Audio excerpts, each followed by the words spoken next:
Entre Raymond Narac et les 24 heures du Mans, c'est une histoire qui dure depuis 8 ans. Un gentleman driver, patron de son team IMSA Performance et maître de sa Porsche 911, classé 8e des essais en GT Pro-Am. Le team rouennais se retrouve donc en milieu de grille dans sa catégorie, avec l'espoir de prendre enfin son envol.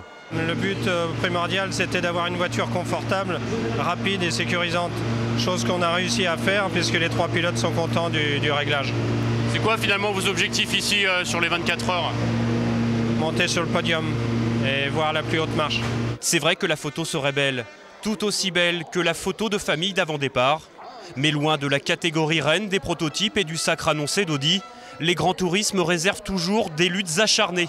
Normal puisqu'on y retrouve les plus grands constructeurs comme Porsche, Ferrari, Aston Martin ou encore Corvette, comme le numéro 50 de l'ancien pilote de Formule 1, le portugais Pedro Lamy.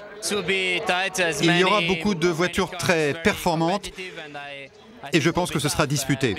Au début de la course, la chaussée risque d'être un petit peu détrempée, mais si ça devient sec, ce sera beaucoup plus facile pour nous, pilotes.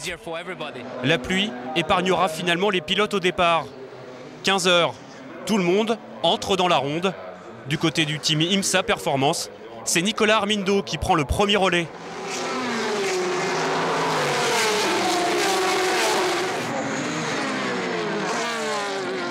Après 1 heure, c'est déjà le ravitaillement pour la Porsche 911. Ça joue à chaque dixième, à chaque tour, donc ça va être une course très très longue et très difficile.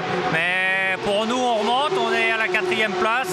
Le premier pit stop, on va dire, s'est bien passé et on suit notre rythme de marche. Vous le voyez derrière moi, le hasard a voulu que le box du team IMSA Performance soit placé juste à côté du box de l'Audi numéro 1, l'ultra favorite des 24 heures du Mans. Espérons que cela donne des idées à Raymond Narac et à ses coéquipiers.